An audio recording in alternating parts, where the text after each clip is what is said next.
Assalamualaikum warahmatullahi wabarakatuh. Alhamdulillahirabbil alamin wa bihi nasta'in ala murtinawatin wassalatu wassalam ala asrafil anbiya'i wal mursalin sayyidina Muhammadin wa ala alihi wa sahbihi wa sallim ajmain amma ba'du. Para pemirsa PIK TV yang dirahmati oleh Allah, bertemu lagi bersama kami dalam acara dialog santri pesantren Ilmu Al-Quran bersama guru mulia kita Syekhuna Kiai Al-Hajj Lutfi Basori selaku pengasuh PIK Singosari Malang, mata'ana wa biduri hayatin syarifah. Mari langsung kita sapa beliau. Assalamualaikum Pak Kiai. Waalaikumsalam warahmatullahi wabarakatuh. Apa kabar? Alhamdulillah baik. Alhamdulillah. Semoga Pak Kiai diberi kesehatan oleh Allah dan dilancarkan urusan-urusannya. Pak Kiai, bagaimana hukumnya bagi seseorang yang mau belajar bela diri tetapi dia membuka aurat seperti Habib Nurmagomedov? Pertanyaannya, ada orang yang ingin belajar bela diri ya, tapi dia membuka aurat itu ya. Contohnya seperti siapa? Habib Nurmagomedov, pemain MMA. Itu di barat ya? Ya. Oh, di barat. Pertama begini ya, kita tidak melihat hanya bela diri saja. Semua olahraga itu sekarang ini kan sudah disetting oleh orang-orang barat ya, orang-orang non-muslim. Sehingga semua atau mayoritas yang namanya kostumnya olahraga itu menurut standar mazhab Syafi'i itu buka aurat jadi. Sedangkan mazhab Syafi'i kan menerapkan, ini di kalangan orang laki-laki aja ya, menerapkan bahwasanya batasan aurat laki-laki di luar sholat itu adalah bainas surra war rukbah, antara pusar dengan lutut. Itu yang wajib ditutupi. Artinya di atas pusar sedikit wajib ditutupi, di bawah lutut sedikit wajib ditutupi. Tapi main bola gimana ini? Main bola juga secara umum kan, mohon maaf, pahanya juga tidak ditutupi kan gitu ya. Jadi kalau standarnya mazhab Syafi'i berarti pemain bola, pemain voli, pemain basket, termasuk tadi pemain bela diri. Siapa namanya? Habib Nurmagomedov. Nah, ini kan juga kan membuka aurat jadi ya. Terus pertama begini, hidup di negeri barat. Hidup di negeri barat sangat berbeda dengan hidup di negeri mayoritas umat Islam. Kalau di negeri mayoritas umat Islam, insya Allah secara umum masyarakat itu tahu tentang batas-batas yang wajib ditutupi dari auratnya, begitu ya. Tapi kalau seorang mu'alaf ini, dia hidup di negeri yang mayoritas itu adalah non-muslim. Bahkan kadang-kadang non-muslimnya garis keras. Gimana non-muslim garis keras itu? Ya kadang-kadang ada orang berjilbab, orang Islam berjilbab kemudian ditarik, ya dah. Bahkan dianiaya gara-gara menggunakan jilbab. Itu terjadi di beberapa negeri di barat. Karena di sana masih banyak orang-orang yang Islamofobi gitu ya. Islamofobia itu, Islamofobia maksudnya ada orang yang anti terhadap umat Islam atau Islam. Begitu ya. Maka seorang yang hidup di negeri mayoritas non-muslim, dia hanya mengucapkan syahadat saja. Asyhadu an la ilaha illallah wa asyhadu anna Muhammadar Rasulullah. Apalagi berani di depan publik. Itu pahalanya besar. Pahalanya besar. Saya pernah menonton satu video, insya Allah di YouTube itu ada ya. Cuman ada seorang muslim atau muslimah dari barat itu. Dia memasang kalung dengan tulisan I am Muslim. Kemudian dia menjulurkan tangannya begini ya, dan beberapa orang diminta untuk memeluknya. Maksudnya orang-orang non-muslim disuruh memeluknya bahwa kami ini muslim bukan teroris. Kami adalah orang-orang biasa seperti Anda-Anda, cuman agama kami Islam. Itu sudah sangat luar biasa di hadapan Allah SWT. Enggak semua orang berani pengorbanan semacam itu. Kenapa? Nanti bisa dituduh teroris, bisa dibunuh, begitu ya. Ini pengorbanan. Loh kalau kita, ya lain. Kita hidup di negeri mayoritas muslim. Gak penting kita kan ditulisi I am muslim gitu ya. Ketawain orang kan gitu ya. Nah, tapi kalau orang barat, muslimah atau muslim barat, apalagi yang mu'allafah ini ya. Ya ini sangat baik, itu adalah pengorbanan dan pahalanya besar. Termasuk juga jadi pemain olahraga yang terpaksa mereka harus mengikuti aturan main seragam atau kostum olahraga. Seperti Habib tadi ya, Habib Norman Gumedov dan lain sebagainya. Ya enggak? Mungkin kalau tidak salah saya juga tahu Muhammad Ali petinju itu juga muslim. Kemudian juga Mike Tyson itu juga muslim. Ya, tapi dengan pakaian seperti itu. Bagaimana? Ya mudah-mudahan pertama diampuni oleh Allah SWT. Tapi menampakkan keislaman di lokasi atau di wilayah non-muslim yang mayoritas non-muslim, ini adalah suatu keberanian yang perlu diapresiasi. Begitu ya. Itu satu. Yang kedua, tentang masalah aurat. Memang jumhurul ulama itu mengatakan batasan aurat laki-laki. Saya bicara laki-laki. Batasan aurat laki-laki adalah mabaina surra war rukba, antara surra yaitu pusar sama lutut, yaitu yang wajib ditutupi. Tapi ada pendapat menurut salah satu mazhab yang bukan mazhab Syafi'i ya. Contohnya mazhab Imam Ahmad bin Hambal itu. Ada pendapat bahwa yang namanya aurat laki-laki itu hanya al-farjani, yaitu kemaluan depan dan kemaluan belakang. Yang lain-lain bukan aurat. Kalau menurut pendapat ini berarti Pak Habib tadi ya, itu nggak berdosa. Apalagi di barat kemungkinan besar mereka belum mengikuti perbedaan pendapat dalam fikih, dalam mazhab-mazhab yang kita anut, kan begitu. Kemungkinan besar mu'alaf baru belajar Islam, ya Islam hanya ala kulli hal mereka sholat. Tapi kalau sampai detail kan memang perlu belajar yang detail. Sedangkan kita ini yang di pesantren, alhamdulillah, kita mulai kecil diajari sampai perbedaan pendapat pun pada saat tertentu akan diajari, begitu ya. Maka kembali lagi, kalau menggunakan salah satu pendapat di mazhab Hambali, itu ada yang memperbolehkan, begitu ya. Mohon maaf, yaitu memperlihatkan paha, gitu ya. Atau mungkin lebih enak dikatakan orang bercelana pendek, begitu ya.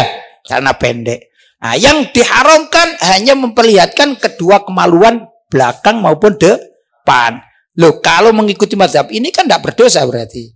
Walaupun menurut sebagian ulama, andai kata orang itu memilih pendapat dari salah satu mazhab Hambali, yaitu ada qaul, mungkin indahum di kalangan mereka qaulnya qaul dhaif mungkin, atau qaul lemah, tapi masih ada jalan, kan begitu ya. Nah, untuk yang tidak dalam saat berolahraga yang diwajibkan oleh panitia seperti itu, maka dia tetap hendaklah menutup aurat penuh sebagaimana lumrahnya umat Islam. Saya pernah lihat juga Pak Habib ini ya, itu pergi umroh. Saya pernah lihat.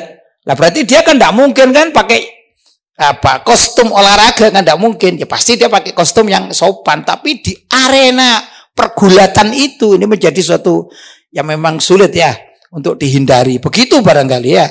Jadi intinya siapapun, apalagi adalah orang-orang mu'allaf, itu tidak bisa kita hukumi kaku dengan hukum yang kita pahami. Ini dosa, tidak dosa, ini haram, tidak haram. Misalnya secara letterlek gitu ya, tekstual, tidak bisa begitu. Kita melihat juga bagaimana ulama-ulama zaman dahulu kala di dalam memasukkan Indonesia saja terhadap Islam. Begitu ya. Sebagian para wali songo masih menggunakan metode-metode yang oleh warga Indonesia setempat itu dipergunakan. Ada gending, kan gitu ya. ada wayang, bahkan ada riwayat ini ada di suatu tempat di situ ada adu jago atau adu ayam. Ini sudah marak di mana-mana. Maka ada dari kalangan Wali Songo berupaya untuk membubarkan adu ayam. Tapi kalau langsung dibubarkan mereka tidak mau. Akhirnya beliau ini mengambil seekor ayam jantan, kemudian dibaca-bacain doa, kemudian diadu, tapi dengan catatan kalau ayam jantanku ini menang maka kalian harus bubar. Ternyata menang, nggak terkalahkan. Ya sudah, setelah bubar, apakah sang wali dari Wali Songo itu kemudian setiap hari adu ayam lagi? Ya enggak lah, itu kan metode dakwah saja. Karena itu sekarang kita nggak perlu gendingan lagi, karena sudah kita bisa mendengarkan Al-Quran, sholawat. Ya itu kan zaman dahulu kala. Jangan mundur dong kalau sudah muslimnya bagus. Masa muslimnya dari santri-santri gini akhirnya kembali ke zaman dahulu kala pakai gending, pakai wayang, ya nggak relevan. Kita sudah perlu pakai dalil ayat-ayat Al-Quran, pendapat para ulama, kan begitu ya. Maka kembali lagi di masa hidupnya Pak Habib, nah ini yang di negeri-negeri non muslim mayoritasnya, tidak masalah, ya diuzur. Oleh para ulama juga begitu. Minimal dicarikan jalan keluar seperti tadi itu ada salah satu pendapat di kalangan mazhab Hambali yang mengatakan bahwasanya aurat laki-laki itu hanya wajib menutup 2 kemaluan. Sekitarnya tidak wajib. Begitu ya. Tapi ini tidak layak untuk kita amalkan. Apalagi di Indonesia. Apalagi di kalangan anak pesantren. Aib. Begitu ya.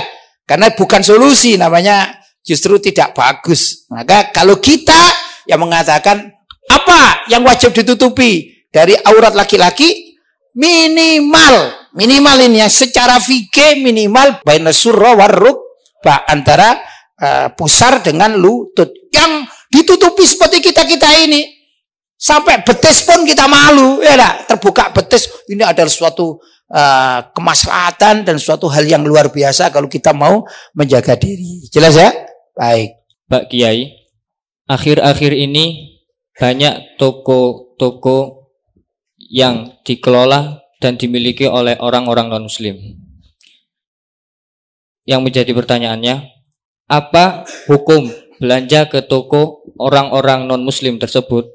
Pertanyaannya, apa hukumnya kalau kita beli barang di tempat orang non-muslim karena tokonya memang miliknya orang non-muslim? Pertama, di dalam syariat Islam itu untuk urusan jual beli maka tidak ada batasan khusus hanya untuk atau kalangan umat Islam, nggak ada. Ya, jadi muamalah semacam demikian jual beli itu boleh dengan siapa saja, termasuk dengan orang kafir itu boleh. Ya, non-muslim atau kafir itu boleh. Tapi dengan catatan, pertama, barang yang dijual bukan barang yang diharamkan oleh syariat. Kalau barang yang dijual itu diharamkan oleh syariat seperti miras, minuman keras, ya, atau babi, dagingnya ya, atau anjing dan lain sebagainya, maka tetap haram, tidak boleh. Bukan nilai penjualnya non-muslim, bukan itu, tapi nilainya karena yang dijual itu adalah barang najis atau barang yang diharamkan oleh syariat. Ini yang tidak boleh. Kemudian di dalam jual beli itu diperbolehkan asalkan tidak ada unsur penipuan atau judi.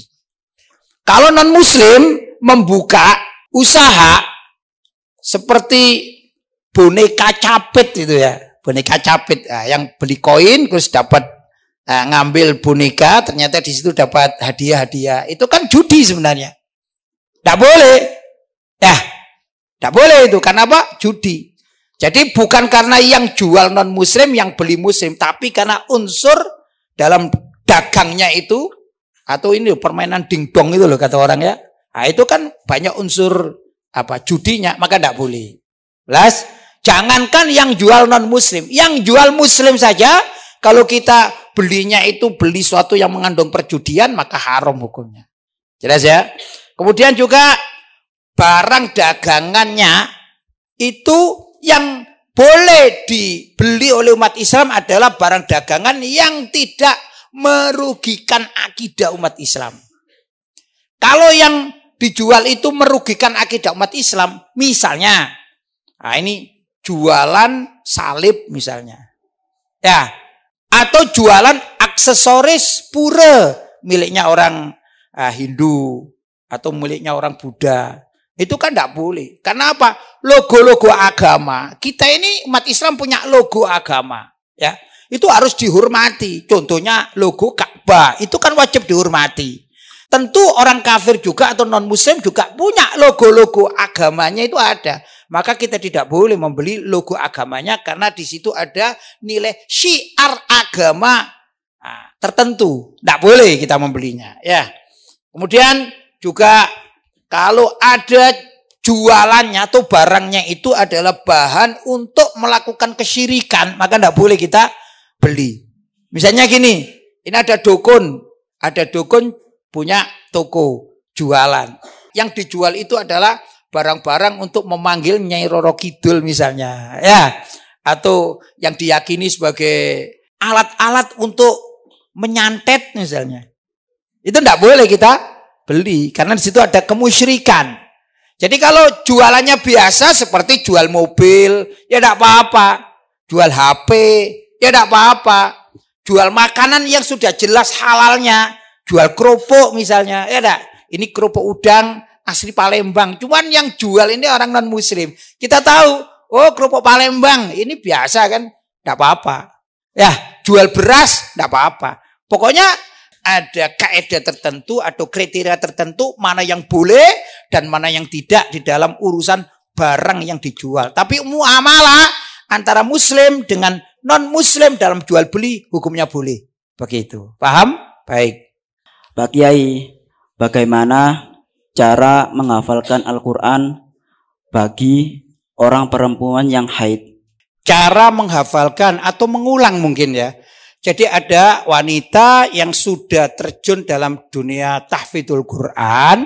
Kemudian wanita tersebut haid itu ya. Pertama, kemampuan setiap orang itu beda-beda. Ada orang yang menghafalkan 1 minggu menghafalkan. Hafal dia. Kemudian ditinggal 1 tahun. Itu tidak lupa. Ada. Karena kuat hafalannya. Ya, ada yang demikian.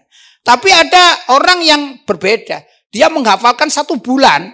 Misalnya juz amma 1 bulan. Ditinggal seminggu. Hilang semuanya itu. Ya. Jadi setiap orang beda-beda kekuatan hafalannya. Kita yang ngambil standar ya. Gimana seorang wanita yang dia itu sudah melakukan tahfidzul Quran di tengah jalan dia haid. Maka pertama andai kata dia ini hafalannya kuat, hendaklah dia membacanya murur bil qalb, yaitu dalam hati. Jadi Al-Qur'annya dilihat begini. Dengan hati tanpa lisannya melafatkan, tanpa menggerakkan mulutnya atau bibirnya. Dalam hati. Begitu ya? Nah, kalau bisa. Tapi kalau tidak bisa maka boleh orang tersebut atau wanita tersebut itu membaca seperti orang sholat itu loh. Membaca doa. Bismillahirrahmanirrahim. Ya. Kabiro walhamdulillahi katsiro. Nah, kan ada kan begitu ya? Baca takbiratul ihram kan. Allahu Akbar. Kan tidak penting orang mengatakan Allahu Akbar kabiro walhamdulillahi katsiro. Kan tidak begitu orang sholat. Tapi apa? Menyuarakan yang sekiranya bisa didengar oleh telinganya sendiri. Allahu Akbar kabiro walhamdulillahi katsiro. Kan begitu ya. Nah, salah satu yang diperbolehkan wanita yang haid juga begitu. Kalau ingin atau dia khawatir hafalannya itu hilang, dia khawatir, maka diperbolehkan wanita itu mengaji dengan cara seperti itu. Katanya muroja Al-Quran. Mungkin ada yang mentasme itu ya. Kalau saya misalnya menghafalkan Quran, nah ini sampean yang mentasme. Saya baca kan. Bismillahirrahmanirrahim. Qul huwallahu ahad, Allahus samad, lam yalid wa lam yulad wa lam yakul lahu kufuwan ahad. Lah kalau wanita dalam keadaan haid gimana? Ya membaca tapi sekira didengar oleh yang mentasme saja gitu.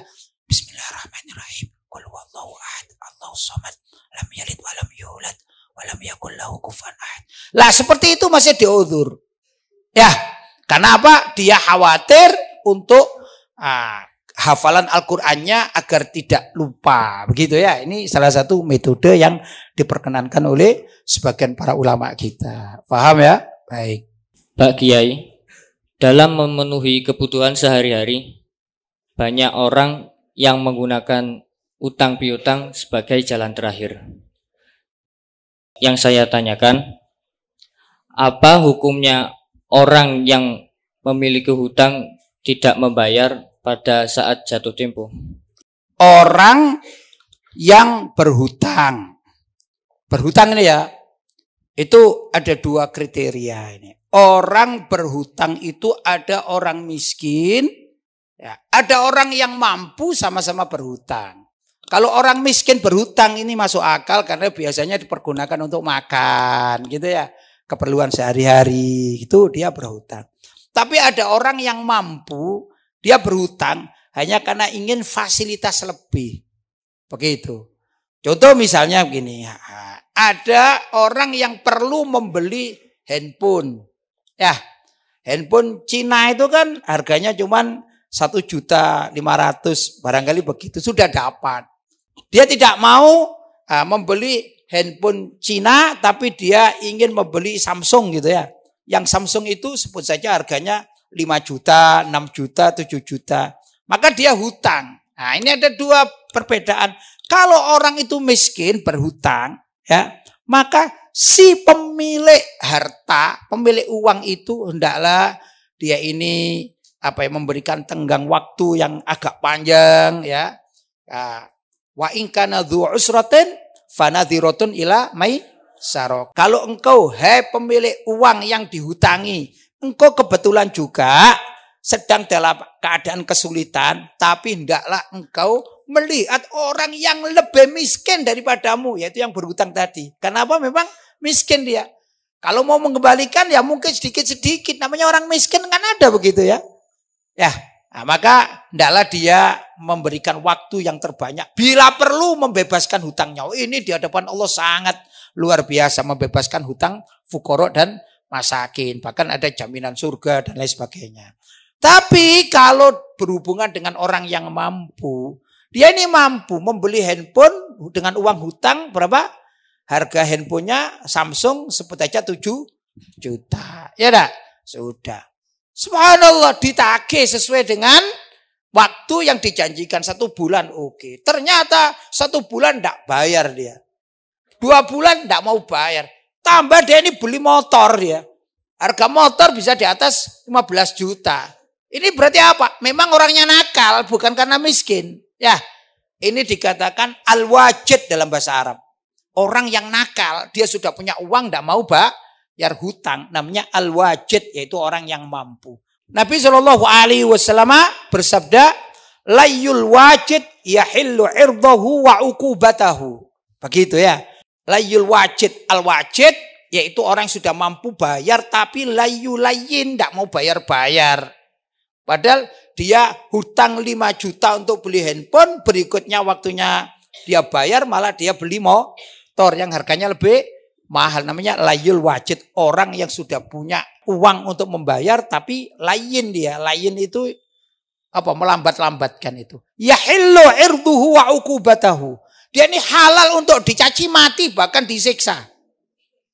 Ya, disakiti. Itu. Ya mungkin seperti kita melihat debt collector. Debt collector itu antara lain tugasnya adalah menagih hutang. Saya tidak membenarkan perilaku debt collector yang keluar dari syariat. Tapi menagih hutang itu memang ada aturannya.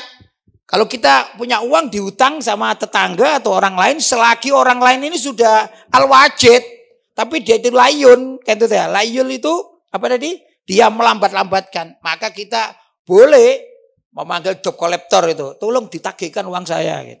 Kalau misalnya tetap tidak mau bayar, itu yahillu irdahu, halal untuk dicaci maki. Bahkan diumumkan seluruh masyarakat, jangan kalian berhubungan dengan Pak Fulan. Karena kalau dia ini sudah waktunya membayar hutang, dia kok malas, dia beli yang lain. Kan ada orang nakal kayak gitu ya. Wa uqubatahu, bahkan ya tentu bihaqil Islam ya, dengan haknya umat Islam lewat pengadilan dan sebagainya. Ini halal untuk disiksa, gitu. Ukubah, dibalas, disakiti begitu ya. Ini Nabi SAW yang mengajarkan. Paham ya? Karena itu orang-orang yang berhutang harus memenuhi janjinya sebisa mungkin. Tapi kalau orang tersebut memang fukoro, masakin, belum mampu, maka bagi pemilik harta hendaklah meringankan waktunya atau mungkin suruh nyicil dulu ya sedikit demi sedikit, begitu ya, agar mampu si penghutang ini untuk membayar hutangnya, begitu. Paham ya? Baik. Pak Kiai, bolehkah bagi orang awam mengumandangkan azan di masjid? Pertanyaan, bolehkah orang awam mengumandangkan azan di masjid? Begini ya, azan di masjid itu memang tidak ada syarat yang menyebabkan seorang yang berazan asalkan bacaannya benar itu dianggap salah misalnya. Contoh misalnya, kalau sholat, itu kalau orang tidak punya wudhu kan batal. Misalnya tengah-tengah sholat dia buang angin atau kentut kan batal. Tapi kalau azan itu enggak. Ya, tetap sah saja gitu. Orang awam pun sah untuk berazan. Hanya yang perlu diketahui pertama, orang masuk masjid itu kan ada aturannya. Walaupun orang awam juga harus tahu aturan. Pertama masuk masjidnya ini harus kakinya suci misalnya. Kalau orang awam sekali tidak ngerti ini kan bahaya. Nanti kalau kakinya ini membawa najis dia masuk ke masjid, nanti lantainya atau karpet masjid jadi najis semua kan repot ya. Nah, itu satu. Maka hendaklah yang berazan itu jangan terlalu awam-awam sangat. Yang kedua, mungkin orang awam ini hafal karena sering mendengarkan azan. Ya, nah, tidak apa-apa sebenarnya, hukumnya boleh-boleh saja. Begitu. Tapi, ada tapinya ini. Kalau mau berazan, minimal carilah orang-orang yang suaranya enak agar tetangga kanan kiri itu gak merasa terganggu. Kalau orang azan itu suaranya enak, begitu ya. Paling tidak standar kalau kita di Indonesia ya suara standar azan di Indonesia. Itu nyaman didengarkan telinga. Maka akan membuat orang itu tertarik mendengarkan azan itu sendiri. Tapi mohon maaf, kalau suaranya tidak enak, mohon maaf ini, kan ada orang suaranya tidak enak. Andai kata dia azan, ya tidak pakai mikrofon di atas. Boleh saja dia azan di masjid, di musola, tapi tanpa mic, tanpa pengeras suara. Tidak masalah. Ya, nah, kalau di masjid umumnya kan pakai pengeras suara. Cari dong yang suaranya lumayan, walaupun bukan yang super enak, tapi yang lumayan enak lah, gitu ya. Saya sendiri belum pernah sepertinya di masa tua ini ya, untuk azan di masjid itu belum pernah rasanya ya. Kalau dulu saya masih pernah sekali dua kali, zaman saya masih SMP itu disuruh ayah saya azan, saya pernah. Waktu itu suara saya lumayan masih bening ya, bersih. Sekarang ini suara saya kalau suruh azan takut-takut orang kampung lari semua ya, karena suaranya sudah tidak enak kan gitu. Maka carilah muadzin-muadzin yang suaranya enak agar apa? Lebih menarik bagi umat Islam, terutama yang ada di sekeliling masjid tersebut untuk ikut menjawab, kemudian datang dalam panggilan azan tersebut. Ya dipilih seperti itu. Tapi kalau secara hukum, secara umum boleh. Ya, hanya nanti makruh atau tidak makruh. Kalau salah bagaimana? Ini jadi masalah ya. Kalau azannya salah kan repot juga. Ini jadi masalah bagi orang wah, paham ya? Baik. Pak Kiai, bolehkah jika seseorang itu tidak hafal doa kunut, akan tetapi doa kunutnya itu diganti dengan doa lain, semisal doa sapu jagat, doa birrul walidain, dan yang lain-lain?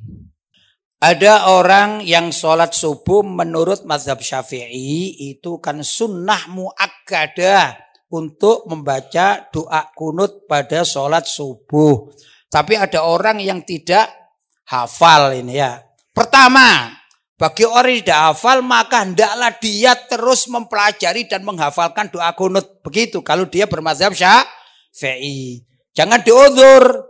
Diudzur itu nggak penting, kamu bisa diganti dengan doa-doa yang lain. Oh, enggak begitu. Ajaran kita enggak begitu. Tetap kamu yang belum hafal harus menghafalkan. Ya, karena dalam doa kunut ini kan juga bagus isinya, penting, mendapatkan pahala, ada sunnahnya dan lain sebagainya. Tapi bagi orang yang seperti baru masuk Islam, sulit juga. Doa kunut ini sulit. Maka dia boleh dengan berdoa dengan teks-teks yang lain. Mungkin Rabbana atina fid dunya hasanah wa fil akhirati hasanah wa qina adzabannar. Kalau dia memang tidak mampu dan dia sudah berusaha menghafalkan doa kunut, tidak hafal-hafal, maka boleh. Ya. Tapi sebaiknya orang yang tidak mampu itu tidak hafal doa kunut, ikut aja jamaah. Sholat subuh tinggal amin, amin, amin begitu. Kalau dia sholat sendirian, problem bagi dia karena tidak hafal doa kunut. Memang tidak wajib, tapi sudah selayaknya seorang yang mengaku bermazhab Syafi'i, dia menghafalkan teksnya doa kunut begitu. Tapi andai kata ada orang sholat subuh tanpa doa kunut, itu sholatnya tetap sah. Cuman menurut mazhab Syafi'i tidak afdol, tidak mulia, tidak utama. Jelas ya? Baik, kalau mau diganti dengan doa apa yang kebetulan dia ini hafal karena memang ringan, Rabbana atina fid dunya hasanah wa fil akhirati hasanah wa qina adzabannar, maka boleh. Tapi perlu diketahui lagi ya, jangan salah paham dia. Boleh belum tentu baik. Ya, yang terbaik adalah menghafalkan doa kunut. Paham? Baik. Alhamdulillah, para pemirsa PIK TV dimanapun Anda berada, telah usai dialog santri PIK Singosari Malang bersama guru mulia kita Syekhuna Kiai Haji Lutfi Basori. Semoga apa yang beliau sampaikan bermanfaat dan berbarokah fitini wa dunya wal akhirah. Dan jangan lupa pula tetap dukung dengan cara mensupport, like dan subscribe channel PIK TV agar kami bisa menampilkan konten-konten yang bermanfaat. Amin. Sekian dari kami, kurang lebihnya mohon maaf. Wassalamualaikum warahmatullahi wabarakatuh.